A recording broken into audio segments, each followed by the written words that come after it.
This is the London FinTech Podcast, brought to you by your host, Mike Ballerman, bridging the worlds of suits and t-shirts, of finance and technology, bringing you insights, stories, and inspiration from the golden age of opportunity and innovation happening in London right now.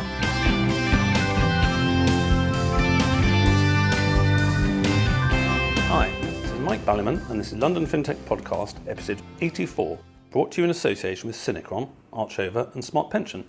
And I'm delighted to be joined today by Matt Poll, founder and CEO of a very new Insuretech, Neos, to discuss how smart devices layered on top of insurance can make your home a safer place, particularly when you aren't there.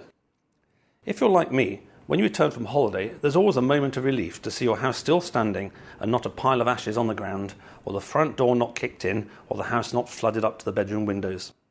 Of course, for the more old school of you, you may have one of those old-fashioned things, also known as a neighbour, you interact with, and dinner parties where you discuss fascinating topics like house prices, exam results, and who is the worst, Hillary or Trump.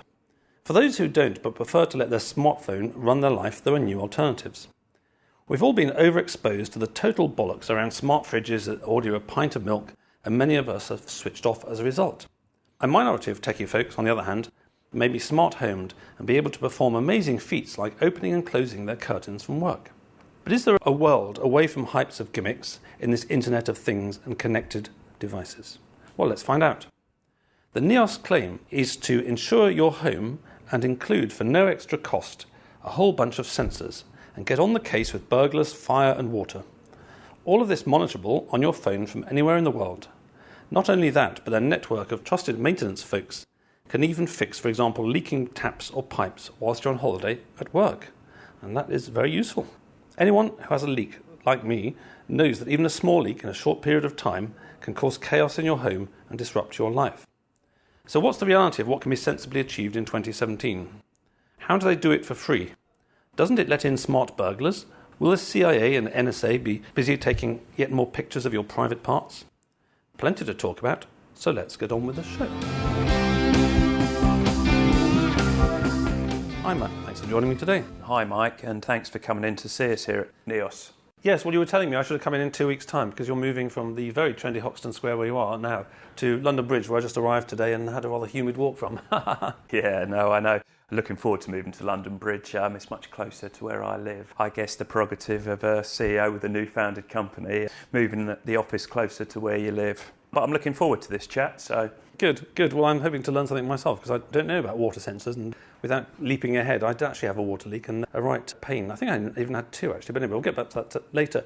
So you mentioned before, and for those of you listening on a podcast as it's listening, you can't see that Matt is a strapping young lad who would be sort of very well suited to the England front row or something like that. But you were telling me that in your youth you were rather sort of sweeter and smaller and higher pitched voice. Yeah, that's right. I'm talking about some obscure anecdotes here. It's been in the press a lot, actually, I think, about Lady Diana and her confiding with the late George Michael. And I was actually lucky enough as a choir boy in my youth, although I look very different from that now. The rough's all gone, but I sung Ball Princess Di, and I must admit I was lucky enough to meet her afterwards, and she was a lovely woman. Admittedly, I was only 11 years old at the time, but I was somewhat in awe. But yeah, small claim to fame to say that I've met Princess Di. Wow, that's pretty cool. And what did you sing? I can't remember. It's some obscure hymn at some wedding that she was attending. It's cool to have met her, not so cool to admit that you was a choir boy with one of those roughs, unfortunately. So we'll move on from that. Yeah, I'm now sitting here imagining you with a rough... Yeah, I'm not sure that's going to go down too well with my rugby team, but there we go. Exactly, and you're very lucky that you can't remember it, because otherwise I might have asked for a sort of small recap of the song, but presumably sung a few octaves lower than you sang it when you were 11, unless you're ahead of the game at the age of 11. And then we were talking about the media. I was in the shop yesterday at the supermarket, and I noticed one of these newspapers in their sort of fairly disgusting way, I thought, printing private conversations of someone long dead whose sort of sons are in the public eye, and there was another programme on the TV recently about it, and I was talking to James, one of your colleagues, on the way in about the James Damore case at Google, where actually I did look into this one in a certain amount of detail because I'm quite concerned about what's happening at free speech at the moment, which just seems to be that free speech is being associated with a few nuts who carry Nazi symbols around, and therefore free speech is somewhat in danger of being oppressed. And going back to the media, deliberately, I'm sure, colouring everything and distorting what we hear. Even the Daily Mail, which for the majority of you listeners are overseas, as you may know, is, in my opinion, a right-wing little rag which should have been throttled at birth. So it's certainly no sort of left-wing Guardian thing. Even the Daily Mail, I saw, reported James Damore as having said that women are biologically unsuited for tech. So there's this huge outcry in the mainstream media about it, which was an absolute outrage. As somebody pointed out, never has so much inaccurate been said about a document that's in the public domain. And what this chap actually did, I mean, he was a Google engineer, a complete Google fanboy. He went to a diversity seminar that they had inside, and one of the interesting facts which came out is that Google has spent $250 billion on diversity with no measurable impact on the gender makeup of their tech department. And as some woman I quite liked tweeted, no, as a tweet I quite liked from someone said, I tell you what, Google, why didn't you just give every woman in America $1 million and we'd call it quits? Imagine that. Google could have made every woman in the States a millionaire. Crazy, isn't it, when you think about it? Absolutely crazy. Really. Anyway, this guy, being a sort of very conscientious, slightly nerdy young guy, went away, and he's always been interested in personality and that kind of stuff, went away, did all the sort of scientific research, wrote it up in a 13-page memo internally, which no one cared anything about whatsoever. And his main thing was saying, is Google an ideological echo chamber where only certain views are permitted?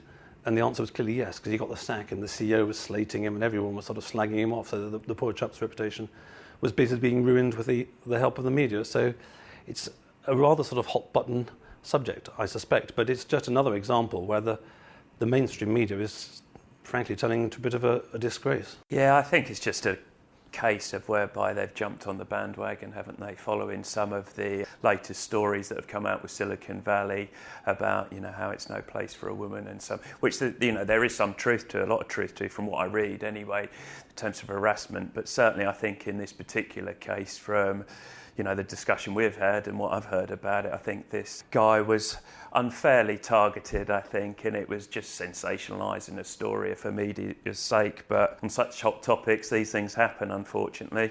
But to get the sack for it, you've got to feel a little bit for the guy. Yes. Well, I hope something comes out of the publicity. And you're quite right. I mean, as listeners of the podcast will know, I've got 2 daughters, so I'm very aware about sexism and all that kind of stuff, and I don't want them treated unfairly as a result. And certainly there is sexism in Silicon Valley, but in this particular case, he was just accurately reporting the research. And the interesting thing about the gender research worldwide is that all the studies show cross-culturally that there's one major difference between men and women on average. Of course, there are standard deviations, and you get boys who are more girly than boys and blah, blah, blah, all that kind of stuff. And that's simply around object orientation or relationship orientation. So by and large, let's take little boys are interested in things, and by and large, little girls are interested in bunny rabbits and chatting to their friends and all that kind of stuff. And I knew that's a generalisation, but there is a standard deviation around it.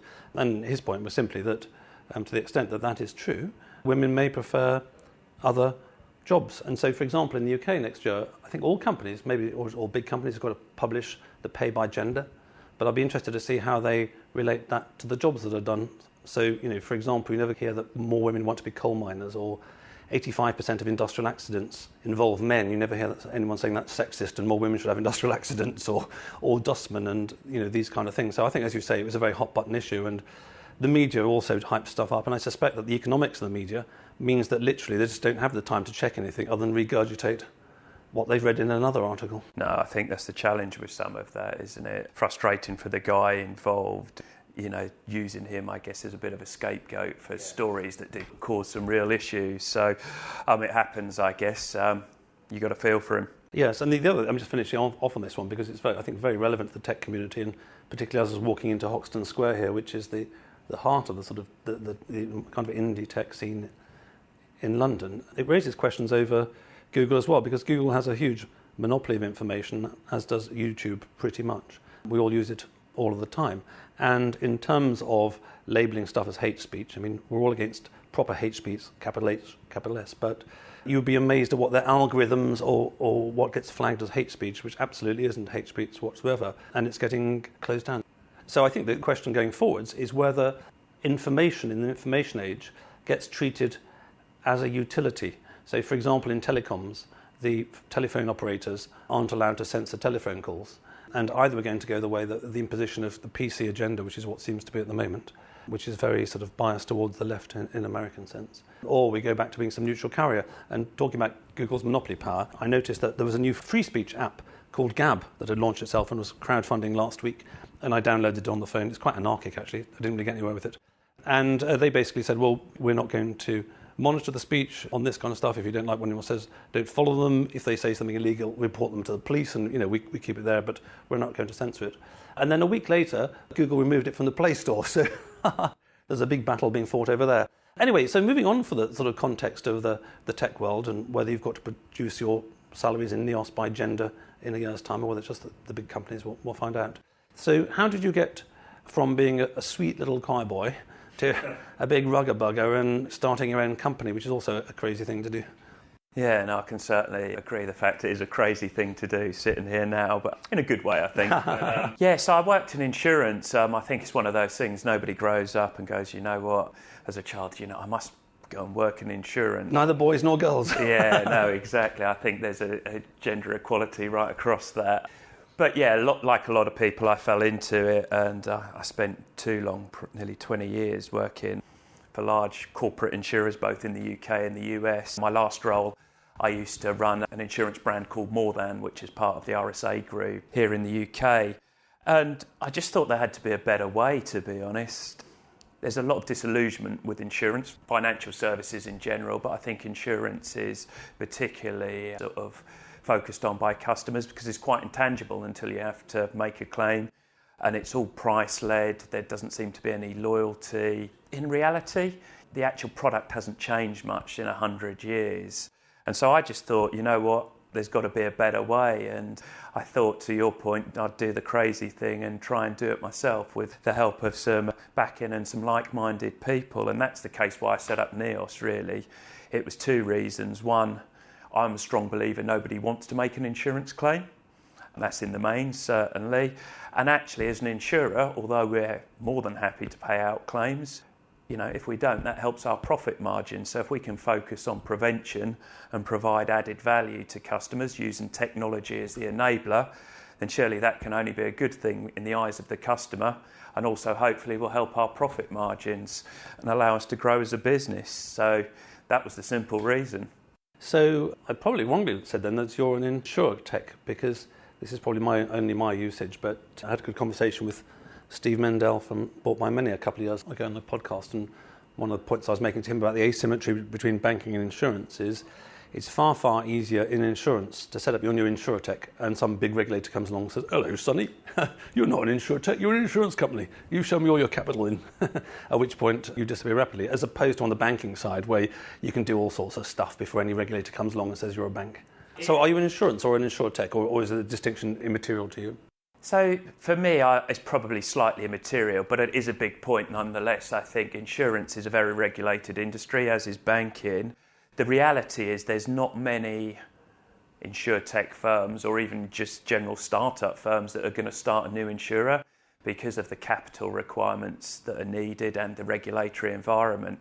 Actually, it would be a very bad use of capital if you was in this day and age to set up as an insurer from scratch.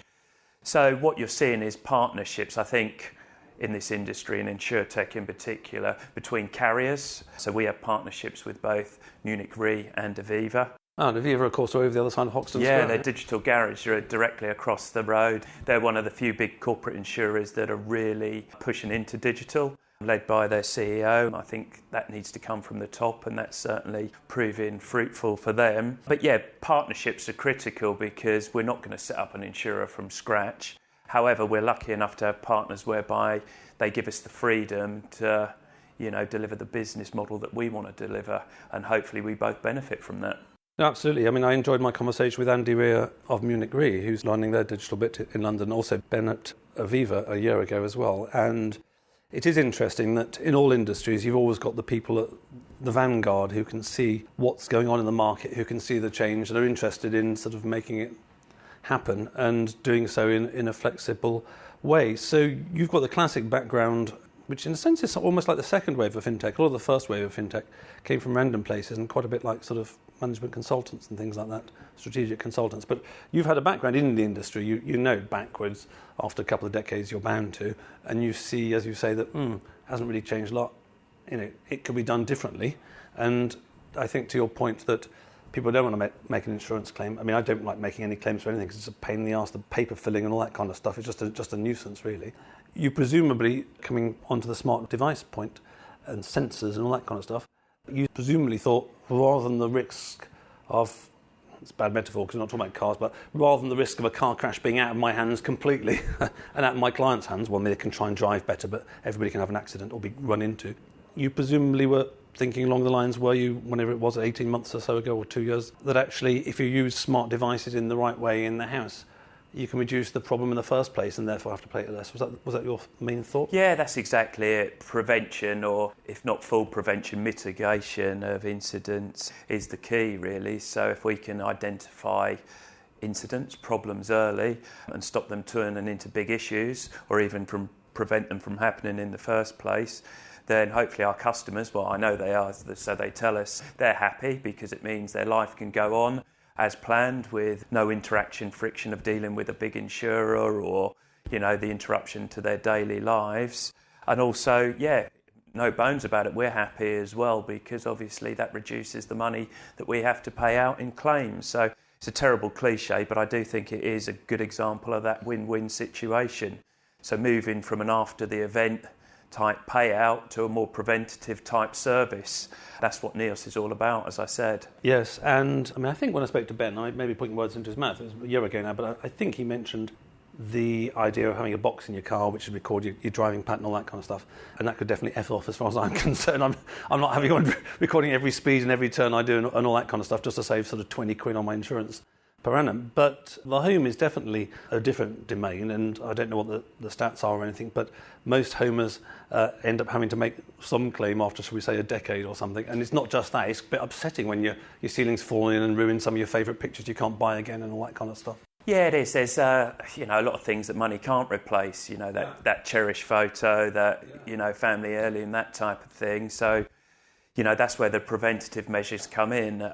Actually, not as many people claim in home insurance as perhaps you might think. It's only 10%, roughly. Every year? Every year. It tends to be different people. So without messing around with arithmetic, would that be 100% in a decade then? Yeah, there may be some crossover, yeah. But you're probably right, actually, give or take. But what we also thought about, so actually think about that 90% that don't claim in any given year. Where's the value that they're getting from the insurance monies that they're paying out to companies? And that's one of the things we wanted to address by giving them value.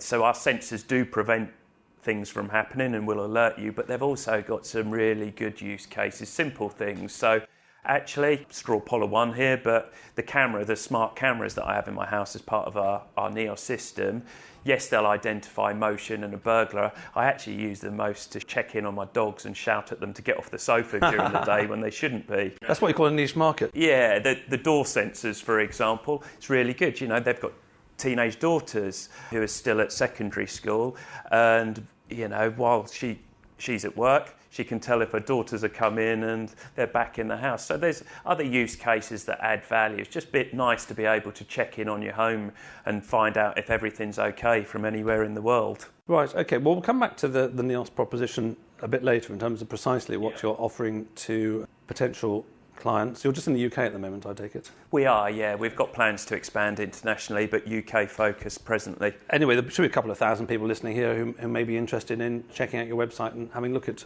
what you get from you. But so let's go just to the devices, though. Let's sort of dive into the devices thing. And let's start with this hype point, because as I say, I can't be the only person in the world who ends up rolling my eyes at the 100th example of a sort of blockchain-enabled smart fridge which will order you a pint of milk, which is the most overly engineered thing going. But presumably you just managed to ignore all that froth and hype in terms of your thinking a couple of years ago when you were looking at this, or were you originally put off it, or were you just sort of techie from the start, nice to have lots of gadgets? No, I'm not particularly techie. Smart rugby balls. Yeah, exactly. It'd be quite nice. I can then throw it past 40 yards. Exactly, and go straight. Yes, exactly. For a change, that would be great.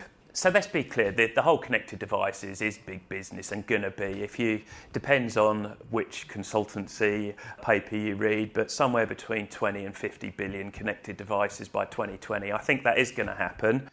However, I think there was a lot of hype, less so now, but certainly over the last 2 years, where everything that wasn't nailed down could be connected. Who wants a connected toaster, right? Maybe there's a couple of people out there, but I think what we're about and what we're starting to see is real practical use cases. of connected devices and how they can make people's lives easier ultimately. The sort of UI, particularly with voice, is starting to make a big impact. Being able to ask Alexa or Google Home simple questions, control devices, we're starting to see that get some traction. So this stuff will continue to grow, there's no doubt about it, but I think we're very much focused on practical use cases rather than frivolous type. Well, I think quite often it's the way that when something starts, there's a lot of hype and, shall we say, excess creativity and crazy ideas, and then journalists pick up sort of silly things we all understand, like toast and milk, and it takes a while before that gets translated by sensible people like you with your feet on the ground who've been a businessman for 20 years in industry into something which actually will add value to my life or listeners' lives. So in terms of not being interested in toasters and milk, what kinds of devices, I mean, you mentioned the smart cameras in passing, what kind of devices at the moment do you think are really, well, let's say value-added, are sensible value-added things if somebody's an early adopter of stuff? Yeah, so for us, the thing we focus on mainly is security. And the reason for that is because that's what customers are most concerned with when it comes to protecting their home. Protection from intruders, that's really important to them. And actually the number one reason why people will buy a smart home system is for security reasons. So we provide customers with door window sensors. If the door's open, that will alert you. You've got motion sensors and smart HD cameras. We're just about to add external cameras and smart doorbells, which are great. Smart doorbells. Oh, hang on. So let's go back a bit. So a smart camera presumably just turns itself on when it senses motion, is that right? It does, yes, that's right. Okay, and then a smart doorbell? So yeah, I can see you smiling there, Mike. The good thing about smart doorbells is, so what they do, if someone rings your doorbell, you're able to answer your door from your phone, which is actually great because if the Amazon man turns up and you're not at home or no one's at home, you can say, please leave it round the back or whatever. But also, from a security perspective... Oh, I see, they don't know whether you're at home then? Yeah, when someone approaches your door,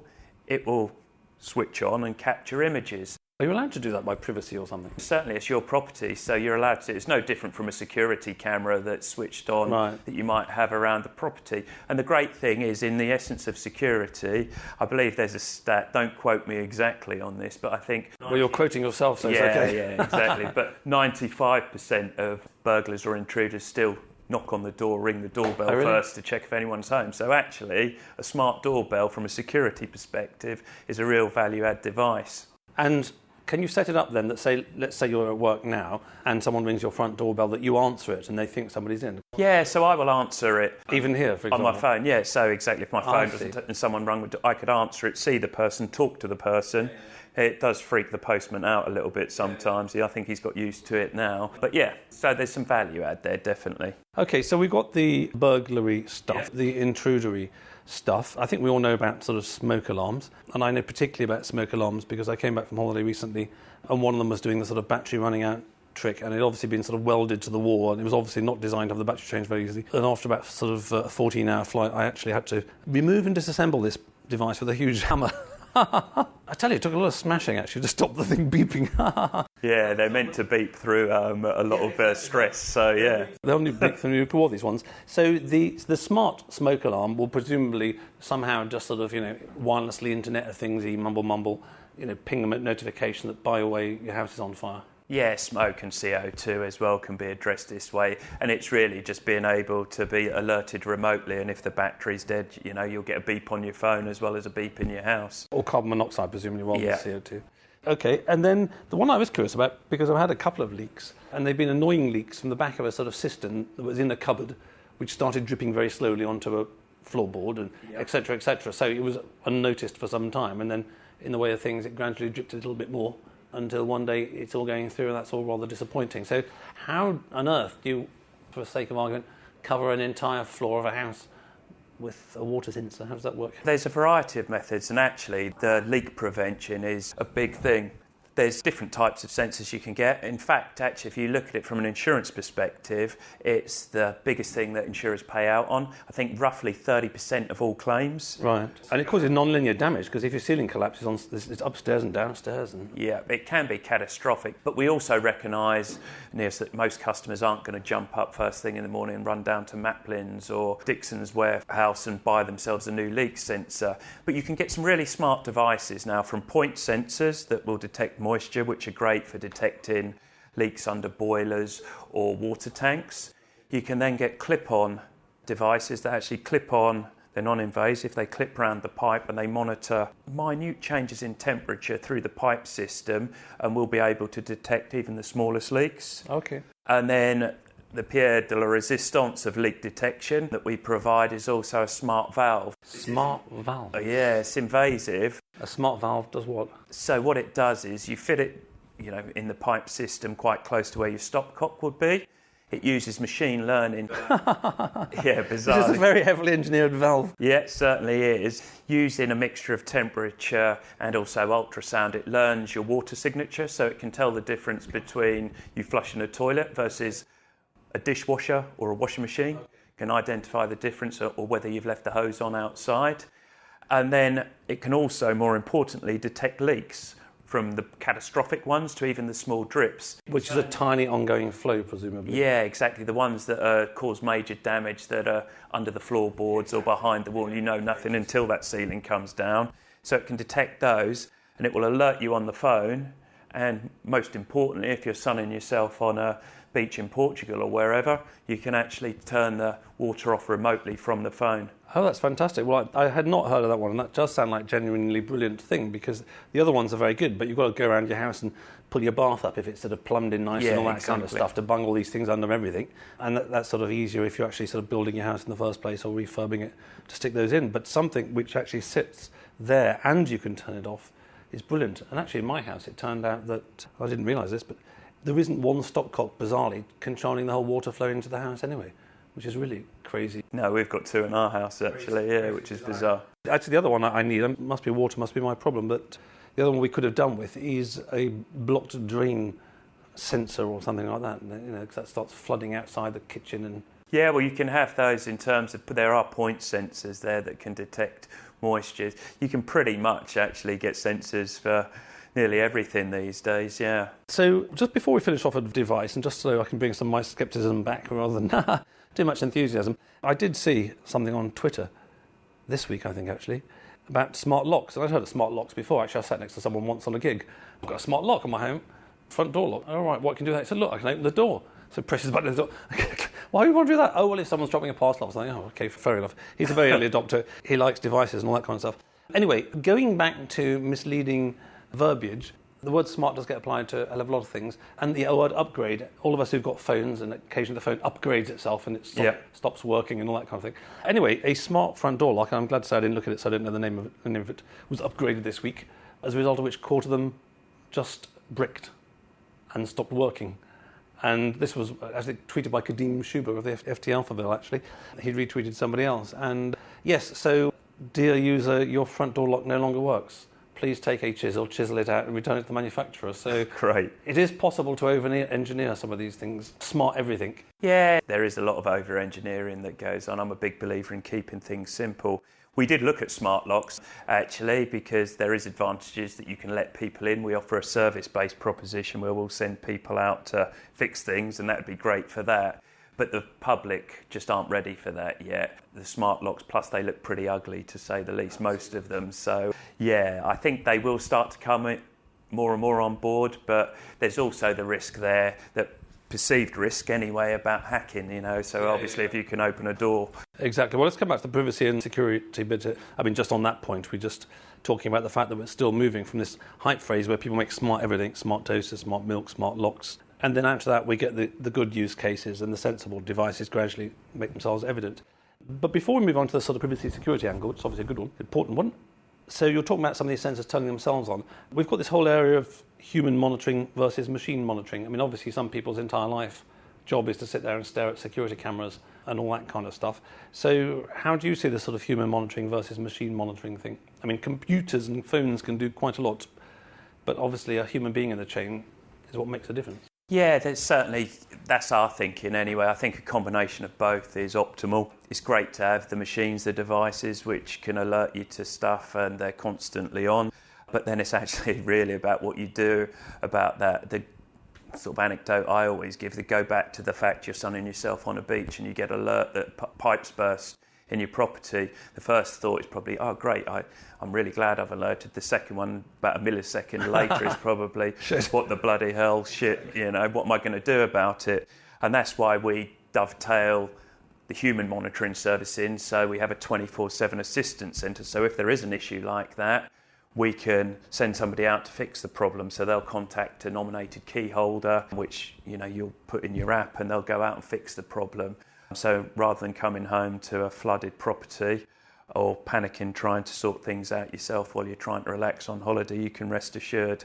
And that's super important. And actually all the feedback we get from customers is that's the thing they really value. The tech's just the enabler. The devices themselves, real techies, we'll like them and wax lyrical, but the bulk of the general sort of customers we've got, it's actually about that human response. That's what drives the value.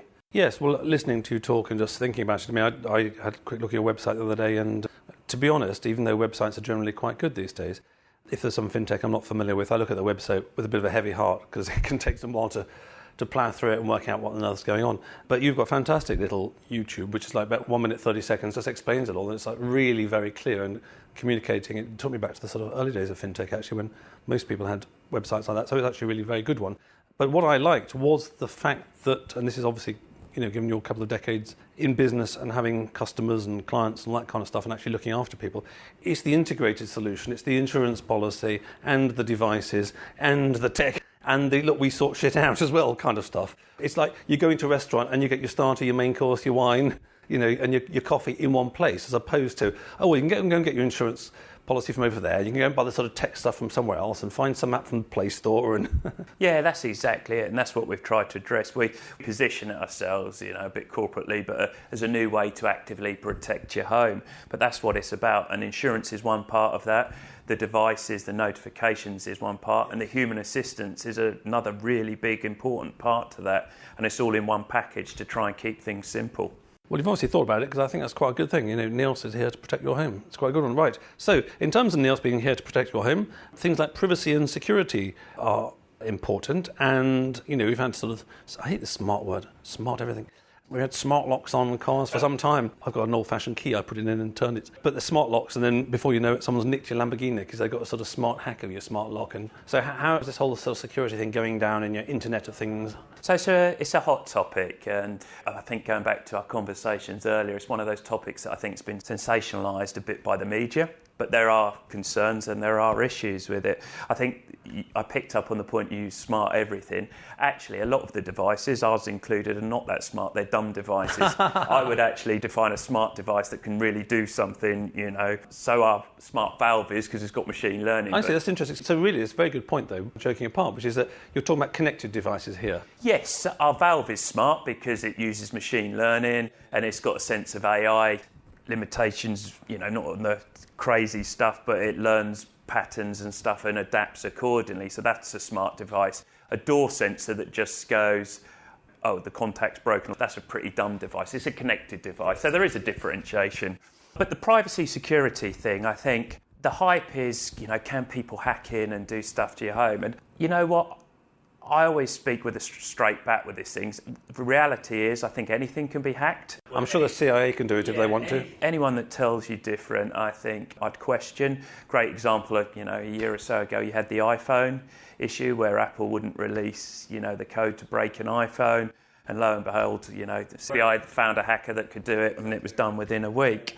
What we do, though, to give our customers confidence in this space is everything that we do is of the top quality security grade. So it's higher than bank grade encryption that we use. There's 2 separate stored databases. So even if a hacker was sophisticated enough to get into the first database, they would then have to duly hack the second one and match the 2, which in man hours would take, the tech guys will tell you, it's something crazy like 60 years for one person to do. That's no different to any bank or investment company will tell you from a security of the system. But the reality is, hacking itself, actually hacking into a system, is quite rare. Most cybersecurity issues come from passwords, emails. I think there was an example someone mentioned, I don't know how true this was, but one of the CEOs of a big bank was sort of caught out because somebody sent an email that was supposedly from the chairman of that bank, and they got to it in the end, but it was quite an embarrassing thing because he'd responded accordingly.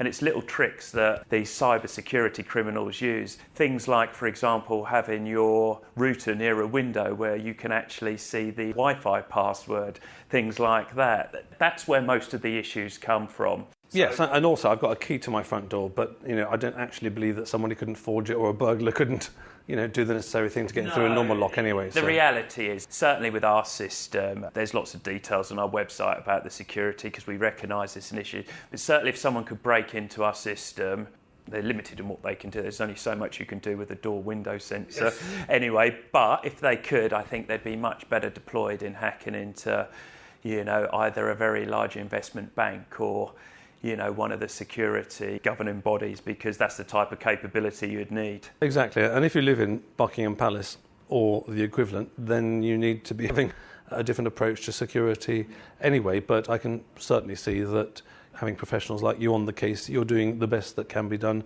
and that will be a darn sight better than going down to Maplins or wherever and buying a bunch of kit, wiring it in yourself and connecting it to some app on the Play Store that who knows where that app came from. 100%, and to give our customers real confidence in this, as well as part of the insurance, we're so confident around this. We even include cybersecurity cover at no extra cost as part of that. You're seeing it a lot for businesses now, so we thought it was only right, given what we offer, to include it for our customers in their home insurance policy as part of their NEOS package. Great. Okay, well, that's all very clear, and I can see it's sort of very practical, and I can see you've got very appealing propositions. But before we ask you a bit more about NEOS explicitly, what the listeners should do if they want to check you out and what they actually get for their money specifically, I'd like to thank all the listeners out there, whether you're smart homed and smart phoned or not, and whether you're about to get more smart deviced and connected.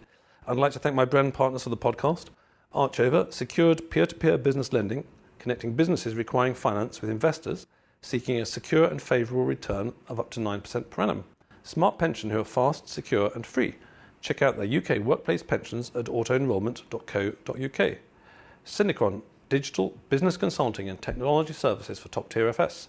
From start-up to 7,000 people, 18 countries and $400 million of revenue.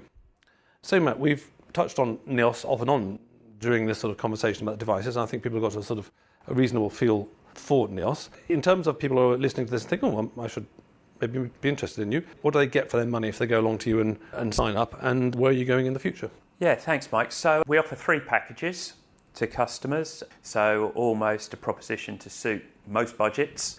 And as you go up the tiered program at the offer, the tech gets better, the insurance cover gets better, and the human response assistance gets better.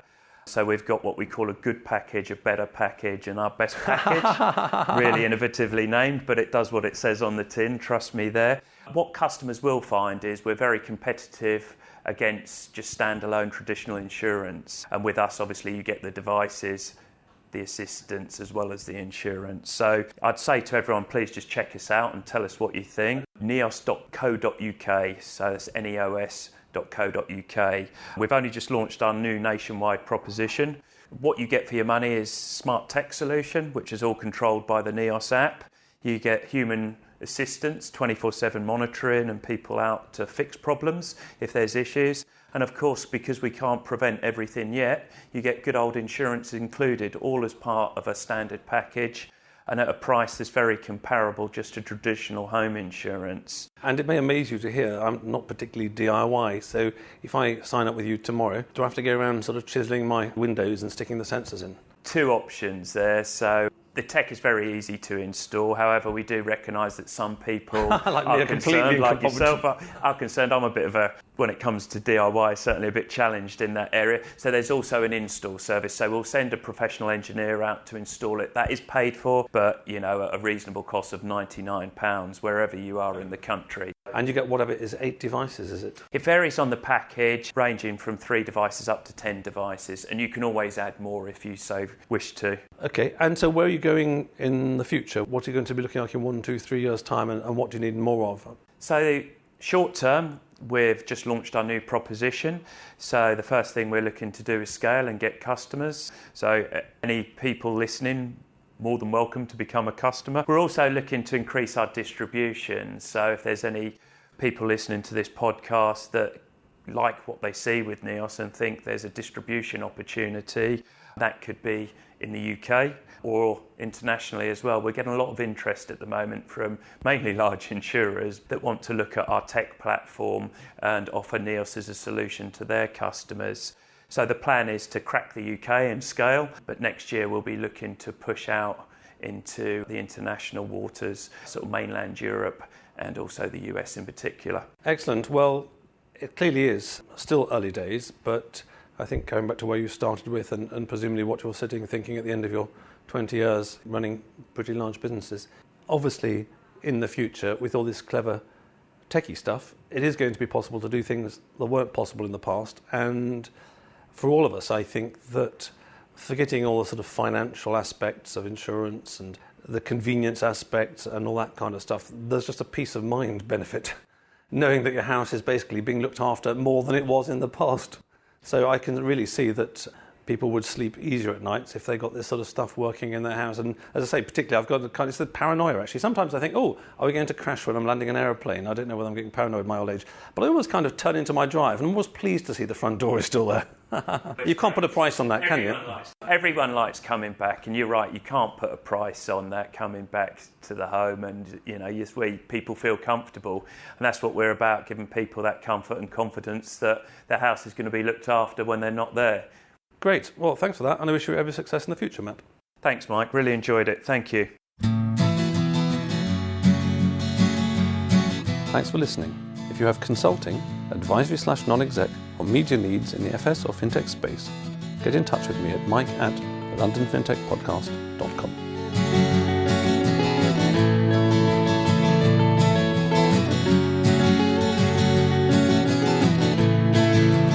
We could sit in a band there all day, watching the firelight dance, watching the firelight dance. We could walk in the mountains before dawn, watching a happy moonrise, watching a happy moonrise.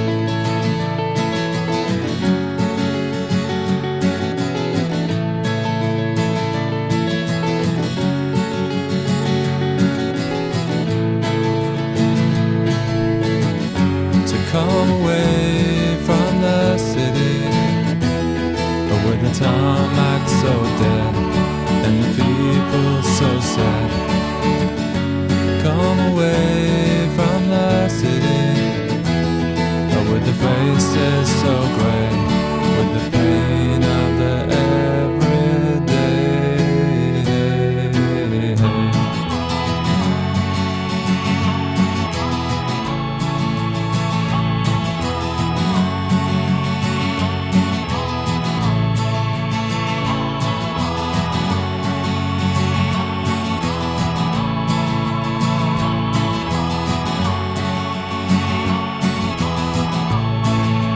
We are wild like the mountains and the trees.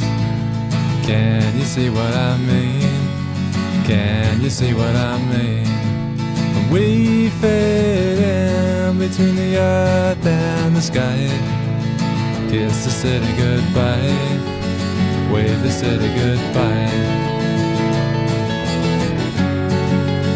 wave the city goodbye. The city goodbye. Watch the firelight dance with me. Watch the firelight dance with me. Watch the firelight dance with me. Watch the firelight dance with me. Watch the firelight dance with me. Watch the firelight dance with me. Watch the firelight dance with me. Watch the firelight dance.